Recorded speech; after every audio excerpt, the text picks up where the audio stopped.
Hello students, how are you? I think all of you are fine. Okay students. So today I am going to start tense. In the previous video, I had started teaching tense, but I thought that it was very good to teach you number, person and case. Okay? पिछली video में मैं tense शुरू करना चाहा था, लेकिन सोचा कि नंबर, पर्सन, केस बता देना जरूरी रहेगा। ठीक है, तो आज मैं आप लोगों को टेंस शुरू कर रहा हूँ। ठीक है, तो come here students, tense. What is tense? First of all we have to understand what is tense. Tense कहती किसे हैं, क्या है tense, what is the basic concept of the tense, which type of sentences or which type of verb come in the tense there. So first of all, see here definition of the tense. What is the definition of the tense? Okay, I am writing here and try to understand all of you. Okay, the form of the verb, the form of the verb which, the form of the verb which denotes the time of action. Time of action is called tense. See students, see the definition here. What is tense? The form of the verb. In this definition, two parts are here. First part, try to understand here, the form of the verb. First part is here, the form of the verb which denotes the time of action. Second part is coming here, time of action, denoting what is time of action. Two parts must be here for being tense. In verb, first thing here in the tense here, what is? Tense is the study of the form of the verb. In tense what we study, tense में हम पढ़ते क्या है, form of the verb, यानी verb की form को पढ़ते हैं। Verb, different kinds of verbs are there. ऐसे वर्ब को दो भागों में बांटा गया, auxiliary verb and main verb. अभी हम लोग पढ़ेंगे ऑक्सिलरी वर्ब में क्या क्या आता है, जैसे is, am, are, was, were, 27 auxiliary verbs हैं। एंड मेन वर्ब्स जो भी root form of the verb, जितने वर्ब के रूट फॉर्म हैं, go, come, read, write, all of them, they are the main verbs. Okay, so they are the verbs there. So in this tense we study about the form of the verb. यानी verb, we study about the verb, form of the verb, verb के form के बारे में पढ़ेंगे। which denotes the time of action, जिसमें action के time आना चाहिए। जिस verb से एक्शन हो, verb क्या है, what is verb? doing word, action word, doing word, जिससे काम का करना या होना समझा जाता है। तो different verbs will be there, regular verb, irregular verb, dynamic verb, static verb, transitive verb, intransitive verb, finite verb, non finite verb. ये different types of verbs will be there in that. Okay, तो उस सारे verb में जो form होगा, कोई भी verb, वो हमेशा टाइम आना चाहिए। The form of the verb which denotes the time of action. First should be here, form of the verb should be there, and second should be the time of action, that is called tense. And that form of the verb which doesn't give any time, that will not come under tense. जिस verb, वो form of the verb होगा, लेकिन उससे अगर कोई time नहीं आ रहा है, तो that form of the verb is not tense. Such by means of example, just we have to prove, see here in this,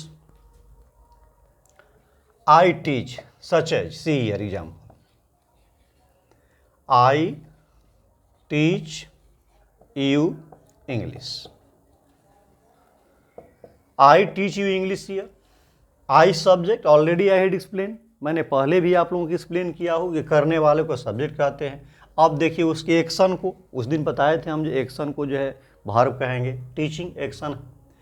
इससे जो है टीच, मैं पढ़ाता हूँ, मैं आप लोगों को इंग्लिश पढ़ाता हूँ। अब ध्यान दीजिए, इससे जो है टाइम का पता चलता है। फॉर्म ऑफ द वर्ब भी है और पढ़ाता हूँ मीनिंग है टाइम आ रहा है प्रेजेंट टाइम, टाइम भी प्रेजेंट टाइम आ रहा है। टाइम ऑलरेडी आप लोग जानते हैं 3 भागों में बांटा गया है। Time is a vast word, I will explain this, मैं एक्सप्लेन करूंगा इसको जो है टाइम क्या है टेंस क्या है दोनों को। पहले इसको समझिए टेंस के डिफिनीशन के अनुसार कि किसको हम जो है किस वर्ब को टेंस कहेंगे। आई टीच यू इंग्लिश, मैं आप लोगों को इंग्लिश पढ़ाता हूँ। देखिए ये जो है V1 फॉर्म है यानी सिंपल प्रेजेंट में आएगा, आप लोग बाद में समझेंगे। पढ़ाता हूँ टाइम जो है प्रेजेंट में हो रहा है, एक्शन अभी प्रेजेंट में चल रही है, ठीक है, प्रेजेंट टाइम में है। तो टाइम जो है प्रेजेंट टेंस है, प्रेजेंट टाइम हो गया। इसी सेंटेंस को मैं लिखूं आई am teaching you English, I am teaching you English. अब देखिए यहाँ पर टीच वर्ब यहाँ था, ये मेन वर्ब है, यहाँ भी टीचिंग जो है क्या है मेन वर्ब है। ध्यान देखिए एक्शन हमारा जो एक्शन होता है ना, मेन जो एक्शन होता है वो मेन वर्ब हो गया और ये जो है हेल्पिंग कर रहा है उसको जो है। लेकिन क्या इस टीचिंग से टाइम पता चलता है? टाइम हमारा इसमें है कि टाइम हमारा इसमें है? किस में टाइम है? एम में टाइम है कि टीचिंग में टाइम है? मान लेते हैं कि हमारा टाइम टीचिंग में है, एम में नहीं है। टीचिंग से मैं आप लोगों को पढ़ा रहा हूँ, ये टाइम जो है टीचिंग से पता चल रहा है। फिर मैं जैसे लिखता हूँ सेंटेंस को थोड़ा चेंज करता हूँ, I was teaching you, I was teaching you dot dot here English, मैं आप लोगों को इंग्लिश पढ़ा रहा था। I shall be teaching you, I shall be teaching you what here again English, मैं आप लोगों को इंग्लिश पढ़ाता रहूँगा। अब देखिए जो टीचिंग यहाँ भी है, teaching is here also, teaching is here also. Teaching तीनों में सेम है, टीचिंग बदला नहीं है। अगर हमारा टाइम टीचिंग में आता तो यहाँ टीचिंग है, अगर ये प्रेजेंट कंटिन्यूअस है प्रेजेंट टेंस है तो ये भी प्रेजेंट टेंस होता, क्योंकि टीचिंग में जब टाइम होता तब। लेकिन यहाँ टेंस क्या हो गया, आई वाज टीचिंग यू, मैं आपको पढ़ा रहा था, टाइम इसका बदल गया। इसका मतलब कि इसमें टेंस नहीं है। फिर देखिए टीचिंग यहाँ भी है, टीचिंग सेम ही है, लेकिन इसका चल गया बदल गया जो है आई शैल बी टीचिंग यू, मैं तुम लोगों को पढ़ाता रहूँगा, ये फ्यूचर हो गया। तो टाइम हमारा किससे बदल रहा है? टाइम क्या इसमें है, इसमें है, इसमें है? नो, टाइम इसमें नहीं है। टाइम हमारा कहाँ है? एम में, वाज में और शैल में, इससे हमारा टाइम बदल रहा है, ठीक है। तो इसलिए जिसमें हमारा टेंस होता है जिस वर्ब के साथ, ऐसे वर्ब को हम कहते हैं finite verb.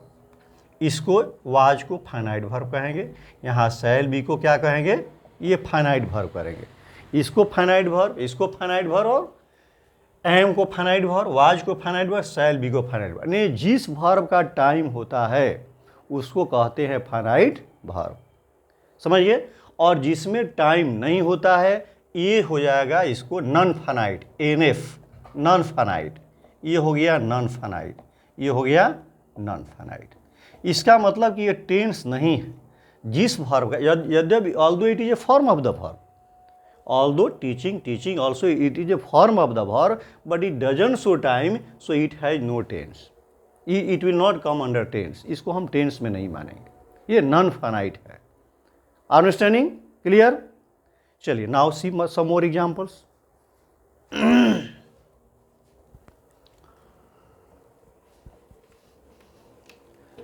You have to see some more examples here. Tense का कंसेप्ट जो है क्लियर हो।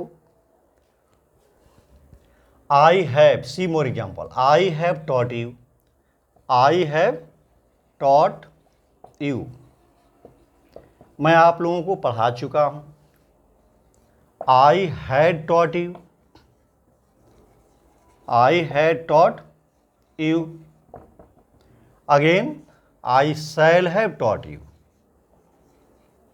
I shall have taught you. Again see here, take care in the sentences. Taught is the main verb, main action यहाँ हो रहा, पढ़ाने की action यहाँ हो रही है, इसको हेल्प कर रहा है, ठीक है. Now you have to see taught 3, all of them are taught is here. Here is have, here is had, here is shall have. Although this is form of the verb, ये form of the verb है V3, have, has, had और shall have, they always take V3 form. Okay, perfect tense they are. लेकिन क्या इससे time पता चल रहा है? फॉर्म ऑफ द वर्ब है. अगर टाइम पता चलता तो आई हैव टॉट ही ये प्रेजेंट परफेक्ट टेंस है, तो ये सेकेंड सेंटेंस में आई हैव टॉट ये भी प्रेजेंट परफेक्ट टेंस होना चाहिए था. लेकिन मैं तुमको पढ़ा चुका था, ये पास्ट परफेक्ट आ रहा है, टेंस बदल रहा है. यहाँ मैं आप लोगों को पढ़ा चुका रहूँगा, ये फ्यूचर में जा रहा है, एक्शन जो है फ्यूचर में कंप्लीट हो चुका रहेगा, ठीक है. It means taught have no tense. जिसका टेंस होता है, यहाँ टेंस है, इसको आप समझ गए हैं, जिसका टेंस होगा वैसे वर्ब को क्या कहोगे? Finite verb. इसमें टेंस है, इसको फाइनाइट वर्ब कहेंगे, और इसमें टेंस है, इसको क्या कहोगे? फाइनाइट वर्ब कहेंगे. और जिसमें टेंस नहीं है ये हो जाएगा नॉन फाइनाइट. यहाँ ये भी नॉन फाइनाइट और यहाँ ये भी नॉन फाइनाइट. इसका मतलब कि वर्ब फॉर्म से ही टेंस का पता नहीं चलेगा. verb form होना ही, only being verb form is not the tense. According to the definition, this must denote time of action. Time of action अवश्य आना चाहिए, टाइम अवश्य होना चाहिए उसमें. अन्यथा अगर टाइम नहीं आ रहा है तो although being a form of the verb, it will not come under tense. Understood all of you? So now I am writing form of the verb. How many forms of the verbs are there? 5 forms of the verb. Verb के form कितने हैं? 5 हैं. देखिए now,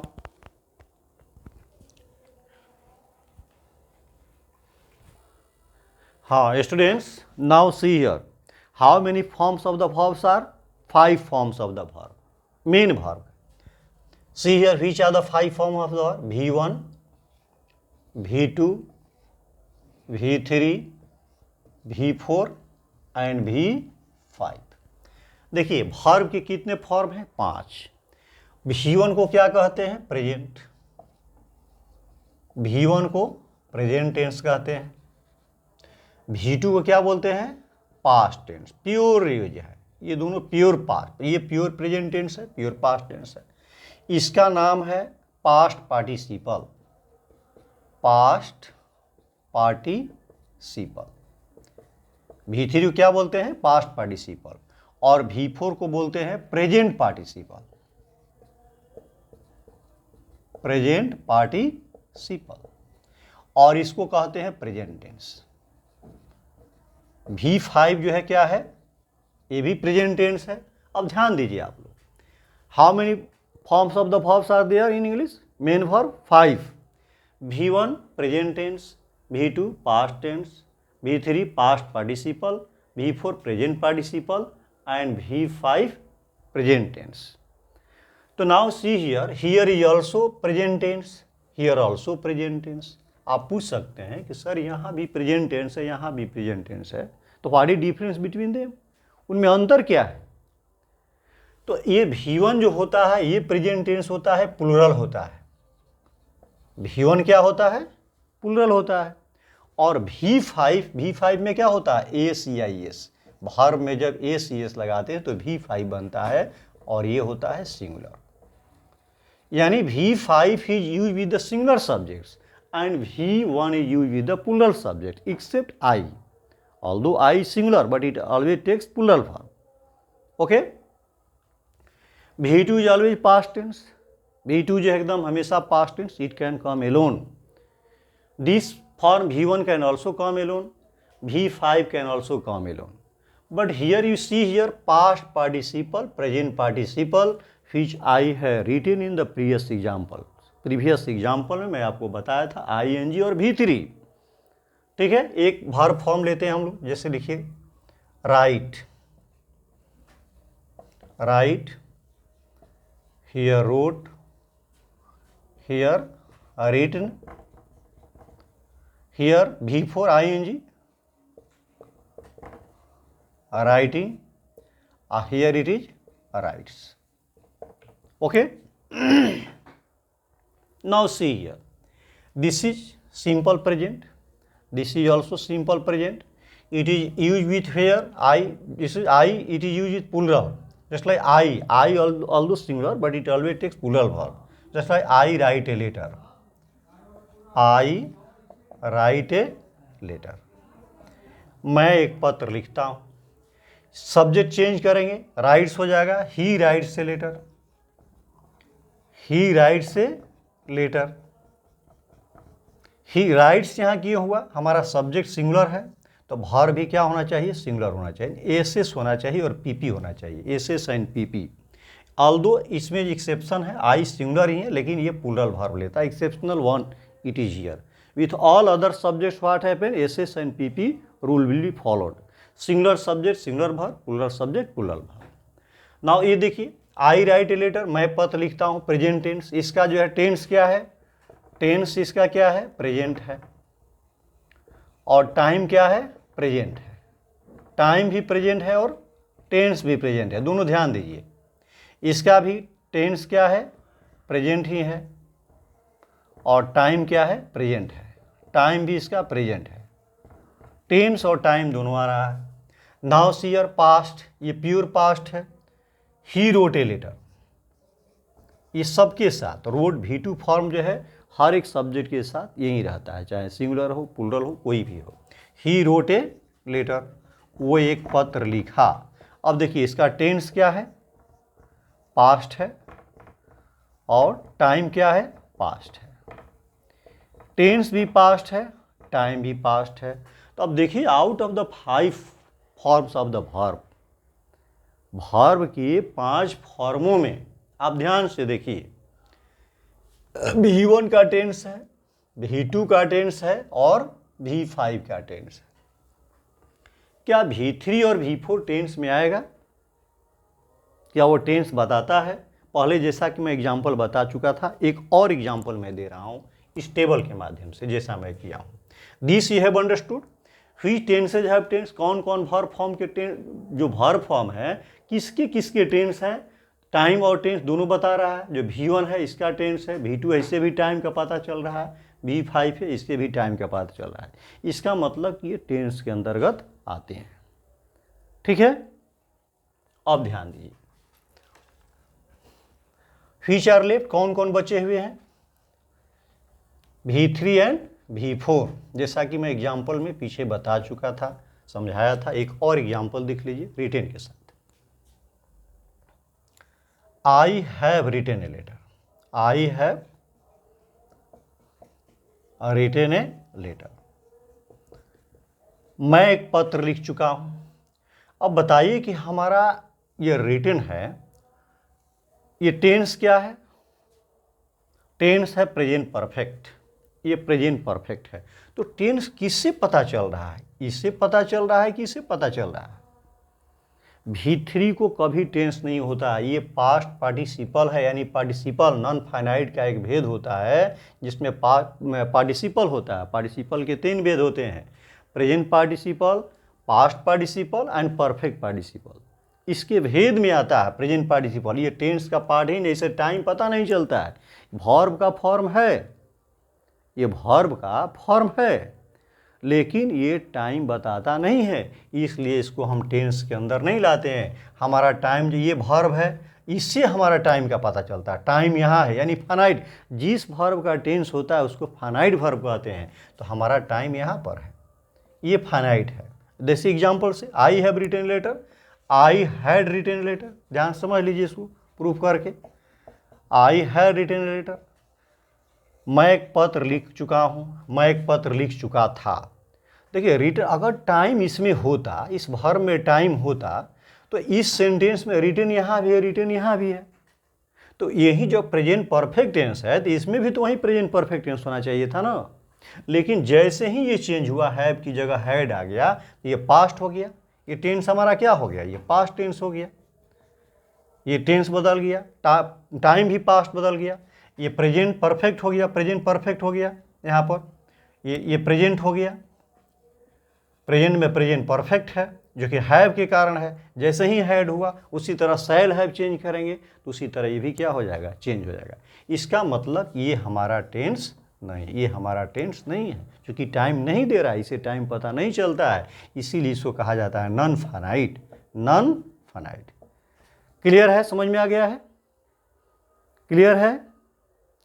जिसका tense होगा उसको finite, ये मतलब जिससे टाइम का, ये वर्ब है, देखिए वर्ब फॉर्म है, ये भी वर्ब फॉर्म है, इससे टाइम का पता चलता है, इसलिए इसका टेंस है। ये वर्ब फॉर्म है, ये भी वर्ब फॉर्म है, लेकिन टाइम का पता नहीं चलता है, इसलिए इसको हम टेंस के अंतर्गत नहीं मानेंगे। ठीक है, तो V3 has no tense although it is form of the verb but it doesn't show any time, so it doesn't come under tense although it is form of the verb. Clear? Now come here, you have to see V4. See V4, it has tense or not, it is coming under tense or not here. See, same sentence, I am writing a letter, I am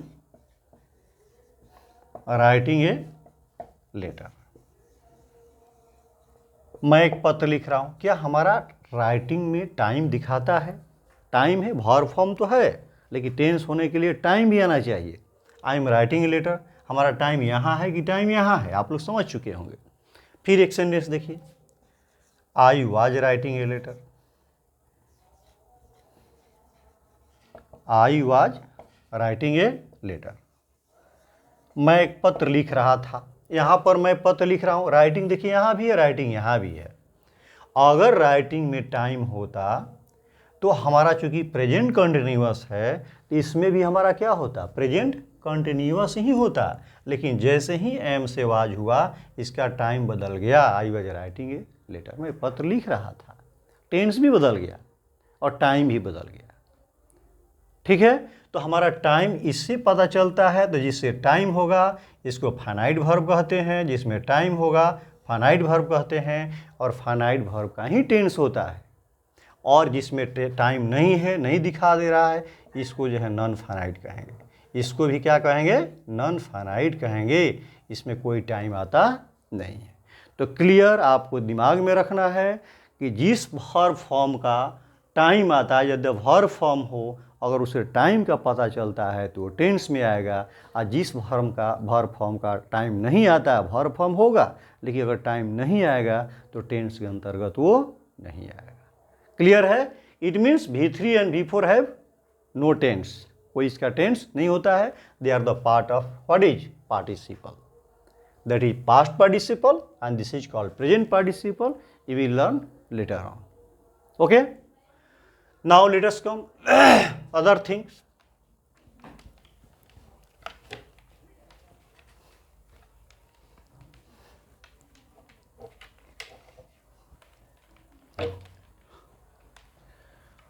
अब आइए, अब पूछ सकते हैं आप लोग, sir ये तो मेन वर्ब रहा, अब जो है कुछ ऐसे वर्ब हैं auxiliary verbs, main verb auxiliary verbs ये रहा इसमें जो है। अब थोड़ा टाइम और टेंस को ध्यान से देखा जाए कि टाइम और टेंस है क्या, क्या दोनों एक समान है? No, time is a very vast word, time एक बहुत वास्ट वर्ड है, and everyone knows about time. Time बहुत विस्तृत रूप है जो पहले से ही इसके बारे में सभी लोग जानता है, सब लोग जानता है कि time is divide into 3 parts, present time, past time and future time. 3 भाग में ऑलरेडी इसको बांटा गया है। बट तो टेंस क्या है? तो in time we don't study about the form of the verb, it is non grammatical term. Time जो है नॉन ग्रामेटिकल टर्म है, इसमें वर्ब के फॉर्म से कोई मतलब नहीं है। But in tense we study about the form of the verb which denotes the time of action. Tense में क्या पढ़ते हैं हम लोग? फॉर्म ऑफ द वर्ब के बारे में पढ़ते हैं जो टाइम ऑफ एक्शन बताता है, और it is a grammatical term. ठीक है, तो टाइम क्या है और टेंस क्या है, थोड़ा आइए एक देखिए। एक मैं यहाँ पर सपोज इट इज कंटेनर, एक कंटेनर है, ठीक है, और इस कंटेनर में बहुत सारी चीज़ें जो है रखी हुई हैं। तो हमारा जो कंटेनर है बाहर से, ये समझिएगा टाइम। टाइम ये वास्ट वर्ड है, बहुत विस्तृत है, सब लोग पहले से जानता है, ठीक है। और इस कंटेनर में सारी जो चीज़ें रखी हुई है, जो वस्तुएं हैं, वो जो है टेंस के अंतर्गत आएगी। उस कंटेनर में जितनी जो वस्तुएं हैं रखी हुई हैं वो क्या होंगी, टेंस के अंतर्गत आएगी। तो मान लीजिए ये जो है प्रेजेंट टेंस हो गया, ये क्या हो गया, पास्ट टेंस हो गया, और ये क्या हो जाएगा, फ्यूचर टेंस हो गया। Present tense, past tense and future tense, तो कोई भी पढ़ेंगे एक एक पार्ट जो है इसके बीच में कहीं भी पार्ट में रखा हुआ है, तो ये जो है यानी टाइम के अंदर ही जो है क्या होता है, टेंस आता है। टाइम किसके अंदर आता है, टेंस आता है, जो कि हम वर्ब के बारे में पढ़ते हैं। ठीक है, तो you have understood time is a vast word, it is non grammatical term, it has no relation with grammar, but tense is a grammatical term, okay, in which we study about the form of the verb. In tense we study about the form of the verb. Okay, now come here. आप समझ चुके हैं कि कैसे tense है, time और tense में क्या अंतर है दोनों में। एक सेंटेंस किसी टेंस में हो सकता है, प्रेजेंट में हो सकता है, लेकिन ये जरूरी नहीं है उसका टाइम भी प्रेजेंट ही हो। एक सेंटेंस प्रेजेंट टेंस में होते हुए टाइम डिफरेंट दिखाता है। आप टाइम और टेंस को थोड़ा सा देख लीजिए। टाइम और टेंस क्या, एक एग्जांपल मैं देता हूं। I am going to Patna, I am going to Patna tomorrow, मैं कल पटना जा रहा हूं। देखिए एक सेंटेंस से देखिए टाइम और टेंस, ये सेंटेंस का टेंस क्या है, टेंस जो है प्रेजेंट है, यानी प्रेजेंट कंटिन्यूअस है। आप समझ सकते हैं, प्रेजेंट टेंस यानी प्रेजेंट कंटिन्यूअस। और टाइम क्या है, टेंस तो प्रेजेंट है, क्या टाइम भी प्रेजेंट है, नहीं। हम किसकी बात कर रहे हैं, कल की बात कर रहे हैं। प्रेजेंट होते हुए भी हमारा टाइम आ रहा है फ्यूचर। कौन टाइम आया, फ्यूचर टाइम आया, फ्यूचर टाइम।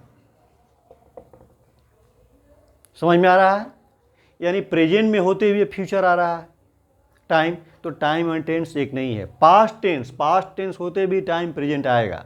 जैसे देखिए, you had better go now,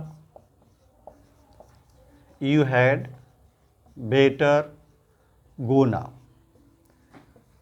अच्छा होता कि आप चले जाते। देखिएगा टेंस जो है हमारा क्या है, पास्ट है, इसमें टेंस क्या आ रहा है, पास्ट आ रहा है। टेंस पास्ट है लेकिन टाइम क्या हम पढ़ रहे हैं, you had better go now. अभी जो हम बात कर रहे हैं टाइम जो है प्रेजेंट हो गया, अच्छा होता कि आप चले जाइए, प्रेजेंट टाइम हो गया, टाइम आ गया प्रेजेंट, टेंस हो गया पास्ट, टाइम हो गया प्रेजेंट। इसी तरह से बाकी सब चीज़ें हैं। तो आप समझ सकते हैं कि time and tense are not the same. A sentence में be any tense but it time में be different. It is not necessary that if the sentence is in present tense, the time will also be present tense. It may be different. Are you understanding? Okay. Now students, may I erase this? I think you have understood between the of the concept of the time and tense. verb form क्या है, कैसे है, किसका tense होता है, कैसे बदलता है, ये सारी चीज़ें आपको समझ में आ गई होगी। अब ध्यान से देखेंगे कि जो है स्टैटिक वर्ब्स हैं, टेंस मतलब क्या हो गया, टाइम बताना। अब ध्यान सुनिए, जैसे I am a teacher, I am a teacher, थोड़ा टेंस को कॉन्सेप्ट को क्लियर कीजिए। I am a teacher, am जो वर्ब है यहाँ पर, सिंस अकेले आ रहा है। जब ऑक्सिलरी वर्ब, जितने ऑक्सिलरी वर्ब्स हैं, अगर किसी सेंटेंस में अकेले आएगा, ठीक है, कोई अस्थायी चीज़ के बारे में, परमानेंट नेचर के बारे में बात करेगा, तो ये भी टेंस ही है, ये प्रेजेंट टेंस है, ये भी क्या है, प्रेजेंट टेंस है। ठीक है, तो ये जो है स्टैटिक वर्ब में आएगा, इसमें कोई मोशन नहीं हो रही है, स्टैटिक वर्ब है, डायनेमिक नहीं है, इसमें कोई चेंज, रनिंग, गोइंग, इस तरह का कोई चेंज नहीं होता है। तो यहाँ भी ये टेंस है और समझेंगे कि प्रेजेंट टेंस भी है। Milk is white, milk is white, इसका नेचर देखिए, नेचर दिखाया जा रहा है। ये जो है वर्ब फॉर्म है, इज है, और इससे जो प्रेजेंट टेंस का ही पता चलता है। ठीक है, तो इज, एम, आर जब भी कोई सेंटेंस में जब आते हैं तो ये मेन वर्ब हो जाता है। जब अकेले आते हैं तो क्या ऑक्सिलरी वर्ब होते हुए भी क्या है, ये main verb, that is finite verb. यहाँ भी ये क्या है, अगर किसी सेंटेंस में auxiliary verb is, am, are, was, were, do, does, did, जो भी ये प्राइमरी ऑक्सिलरीज हैं जो आते हैं किसी सेंटेंस में, तो ये मेन वर्ब का काम करते हैं। और जब उसके बाद कोई मेन वर्ब उसके साथ रहता है तो ये ऑक्सिलरी हो जाता है और स्वयं बाद वाला जो है मेन हो जाता है। समझ जैसे क्या है यहाँ पर, आई एम ए टीचर और आई एम टीचिंग यू। अब ध्यान से देखिए कैसे मेन वर्ब होगा यहाँ। आई एम ए टीचर यहाँ कौन चीज हो गया, मेन वर्ब हो गया। I am teaching you, I am teaching you, I am a teacher, am चूंकि अकेले आ रहा है, इसके बाद कोई मेन वर्ब नहीं आ रहा, इसका नाम है ऑक्सिलरी वर्ब, हेल्पिंग वर्ब। तो हेल्पिंग मतलब हेल्प करेगा किसको, टेंस में, वॉइस में, और बनाने में जो है मूड बनाने में क्या करता है, जो ऑक्सिलरी वर्ब जो मदद करता है, जब अपने मेन वर्ब को आए हुए बाद वाले आए हुए वर्ब को एक्शन करने में जब मदद करता है तो उसको कहते हैं ऑक्सिलरी वर्ब। लेकिन जब कोई मेन वर्ब नहीं होता है, अकेले आता है वो, ठीक है, तो ये स्वयं ही क्या हो जाता है, मेन वर्ब हो जाता है। यहाँ पर आई एम, देखिए आई एम है यहाँ, और टीचिंग देखिए यहाँ पर इसका मेन वर्ब आया, टीचिंग मेन वर्ब है, मेन एक्शन यहाँ है और ये इसकी मदद कर रहा है, यानी मेन वर्ब आया हुआ है, इसलिए आज ये क्या हो जाएगा, ये ऑक्सिलरी वर्ब हो जाएगा। अगर यहाँ पर मेन वर्ब नहीं रहता, जैसे आई एम ए टीचर, तो यहाँ पर ये क्या हो जाता, ये मेन वर्ब हो जाता। उसी तरह डू, डज, डिड जितना है, अब यानी सेंटेंस में आप यही समझेंगे कि जब किसी सेंटेंस में ये ऑक्सिलरी वर्ब जो है, यानी प्राइमरी ऑक्सिलरी जो है जितने जो हैं, है ना, अगर अकेले आते हैं, कौन कौन है, is, am, are, was, were, has, have, had और डू, डज, डिड, ये जब अकेले आते हैं सभी जो है, तो वो जो है मेन वर्ब का काम करेंगे। और जब किसी मेन वर्ब से पहले आएगा, जब मेन वर्ब से पहले आएगा, ठीक है, तो वो जो है हेल्पिंग हो जाएगा। एक और एग्जांपल देखिए, I do my work, I do my work my self, I do my work my self, मैं अपना काम अपने से करता हूँ। देखिए डू के बाद कोई मेन वर्ब नहीं आया है, माई वर्क आ गया, यहाँ पर जो है नाउन आ गया, यहाँ पर ऑब्जेक्ट का काम कर रहा है। डू अकेले आ रहा है तो यहाँ पर क्या हो जाएगा, मेन वर्ब हो जाएगा, ये क्या हो जाएगा, मेन वर्ब हो जाएगा। और इसी को कहेंगे दूसरा सेंस में, अगर आई अगर नेगेटिव लगा देते हैं, I do not do my work, I do not do my work. अब देखिए यहाँ पर जो ये डू आ गया और ये फिर यहाँ डू आ गया, ये डू जो है यहाँ मेन वर्ब का काम करेगा, और ये डू जो है क्या है, पहला जो डू क्या हो गया यहाँ पर, ये ऑक्सिलरी वर्ब का काम करेगा। यानी जब मेन वर्ब आएगा इसको हेल्प करेगा सेंटेंस बनाने में, ठीक है, इसलिए ये क्या हो जाएगा, ऑक्सिलरी वर्ब हो जाएगा और ये जो है मेन वर्ब होगा। इसी तरह हैव, हैज, हैड का जो यूज है, सब जो है अगर हैव, हैज, हैड अकेले आता है तो ये मेन वर्ब होगा, अगर किसी मेन वर्ब के बाद आता है तो हेल्पिंग बन जाएगा। ठीक है, okay students, today this is the concept of the tense I have taught you. Next video we will start there the kinds of tense and all of them one by one we will go ahead. Okay, thank you.